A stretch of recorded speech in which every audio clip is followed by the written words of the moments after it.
Always good to see you, Peter. And great to And get Lauren. and Good to see you. and great to get shown around Collector's Edge by the man. Yeah, the myth and the legend. Well, at least he who pays the bills. That makes you the man. Where I came from.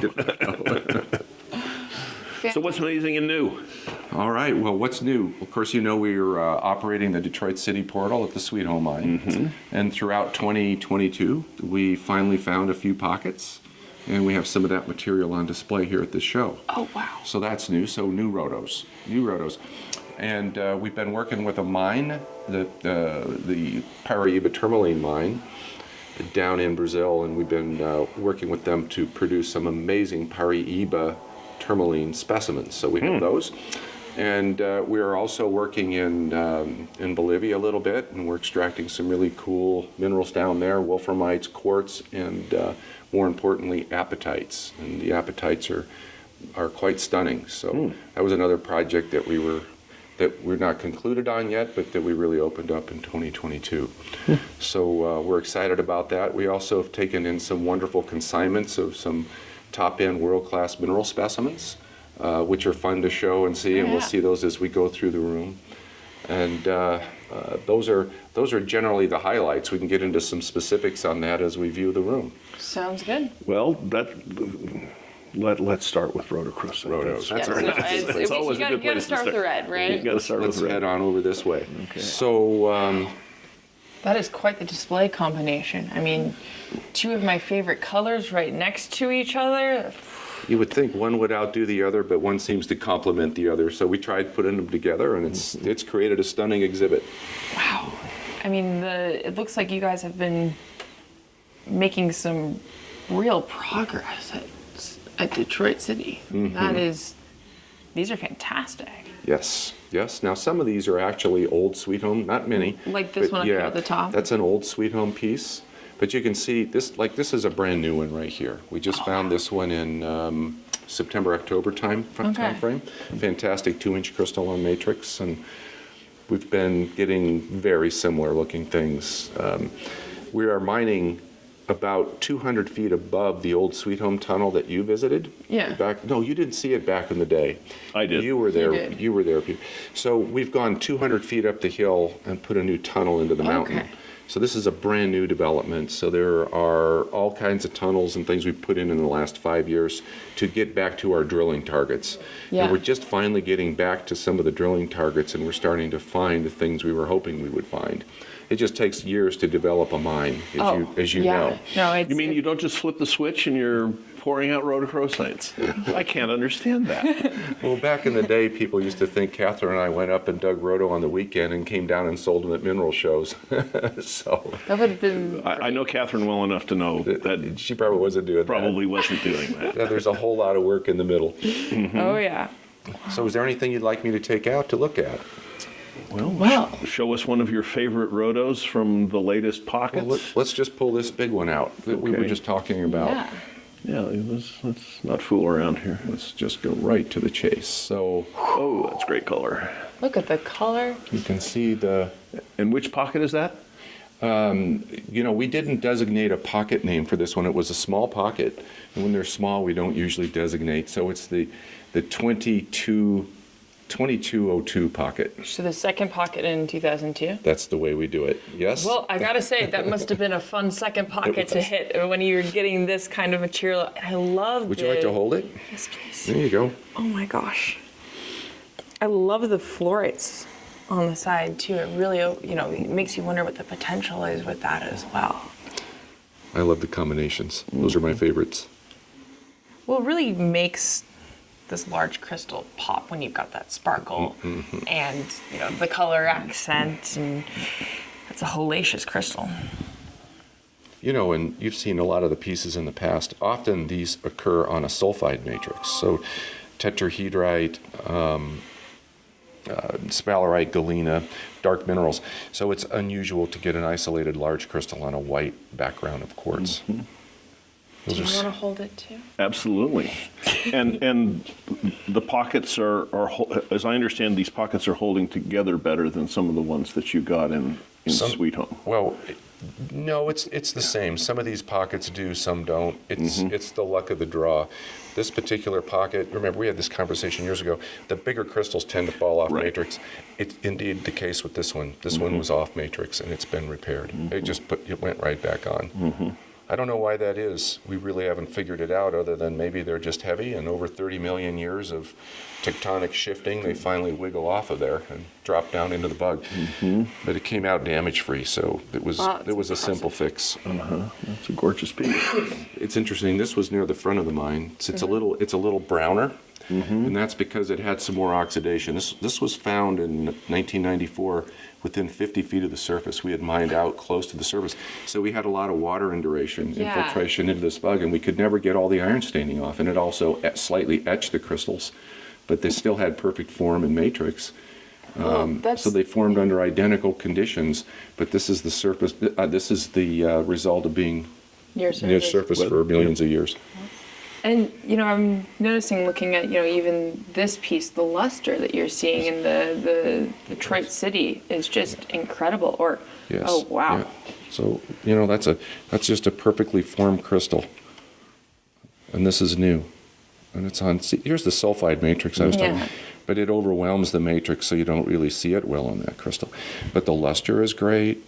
I mean, the form is great. Nice, sharp crystal. Oh, it makes me really excited. I mean, these are fantastic in their own right, and to see you guys coming out with new material and changing the game for a species once again. Big gemmy zones too. Yeah. Look at the corner on that. Now, of course, when they get broken, or when they come out broken, we facet them in gemstones, and they become quite a collectible gem now. People are putting them in rings, and not rings, but in pendants and earrings. Yeah. But the color's hard to beat. The color's hard to beat. No, it's that strawberry red. It's sweet home red. There's no red like it. Yep. So, it's interesting. There's quite a story about the Paraiba tourmaline. As a lot of your viewers will know, that Paraiba is probably one of the rarest gemstones in the world, and it's one of the most sought after, high price per carat stones. So this mine, the mine in Brazil that we work with, we have a great relationship with them, has been mining for years, and they mine for gemstones. Yeah. But about 20 years ago, they came into a zone of quartz that was just infiltrated with these blue Paraiba tourmalines, but they weren't gemmy, so they couldn't cut them, and they didn't know what to do with them. So they held back several boulders, cobbles, boulders of this material, and you could see, when we saw them, you could see the blue sticking out on the rounded quartz boulders. So the idea was that we could take these and do a similar approach that we did with gem fields 15 years ago, and where we extracted emeralds out of the quartz boulders. Yeah. Well, we did the same thing with the Paraiba. So these have all been extracted out of quartz. And what's fun is you never know what you're going to get out of them when you start doing that. And sometimes they're great, sometimes they're not. In the case of in this case, all the good ones are in here that we got out over the last year or so, after doing a review of all their materials. So you're seeing the best of the best of this species on matrix. I don't recall ever there being any of these on matrix, and not of this size anyway. No, and the quality, and it's a color that just your eye latches to. You can see the gemmy. Oh, wow. It's translucent. It's got great color. That might be a little burned out looking, but maybe I'll move it down here. There we go. So the crystal quality is there, but it's not gemmy. For instance, if that was gemmy, and These would be all cut. It wouldn't be here. It would have been chopped into a bunch of gemstones by now. And that piece alone would be over $500,000 in stones if that were to be cut. If it were gemmy, if it was gemmy. Yeah. So how long does it take to work out one of these specimens? That's a great question. So you got Zach and Robert basically working for... They're under microscopes or they're under optovisors. with small pneumatic air tools, and they'll chisel the quartz away, and then when they get close to one of these things, they have to slow down for fear of chipping and breaking them off. Right. Then they have to stabilize it. We have to stabilize them with glue, and then maybe the tip will show up, and then the quartz will slowly just disappear. We'll keep stabilizing it so it doesn't fall off until we're done. Then we remove all the glue.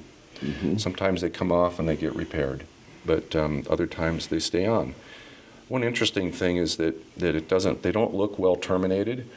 And what's odd is they actually are terminated, but they terminated this way in the quartz. So the quartz termination boundaries were not well defined. They were stepped and etched looking. So they were terminated against the quartz, is what you're saying. No, inside the quartz itself. Right. Imagine that solid quartz. Right. Yeah.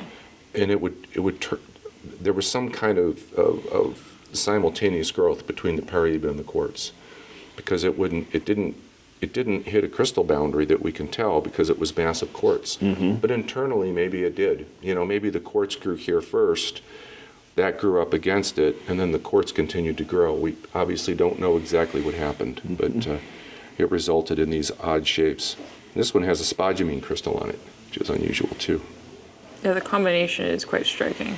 It's something that Lithium. Yes. Quick, get a concession on that before a foreign government. Yeah. This one is really amazing. It's got incredible color. Oh, And yeah. You could cab this one into some pretty valuable material. Yeah. And we just got this one done not long ago. It has a spodumene on it, but it's completely unrepaired and unrestored. Nothing at all on there. But look at that termination. It's not broken. That's the weird termination, but It stepped into and it was just quartz all around this. But this is probably the best piece that's come out yet. The color's insane. And with that pink accent there too, it really makes it pop even more. And it looks like they're actually color zoned, that they have a pink zone inside the blue. It's very interesting that these will. You can see it on this piece here. Yeah. Yeah. They start to pseudomorph To lepidolite? to lepidolite, and we've had some completely replaced purple lepidolite crystals. So who knows how that's working? But that's going on in the pocket. And Lauren, you can see from where your finger is back here what it looked like on the boulder. All we could see was this. That's all you could see. Yeah, and when the quartz came out this way, you couldn't see any of this. Yeah. But we had an idea that probably went up and in. So And it's interesting too, because like on the side of the spodumene, you can see where they decided the quartz needs to stay there. For the stability. But you can get sort of a sense on how close they're taking these things. I don't want to give it up, but I should let you look at it too. Oh, you give it back to him. Okay. This is amazing. Thank you so much.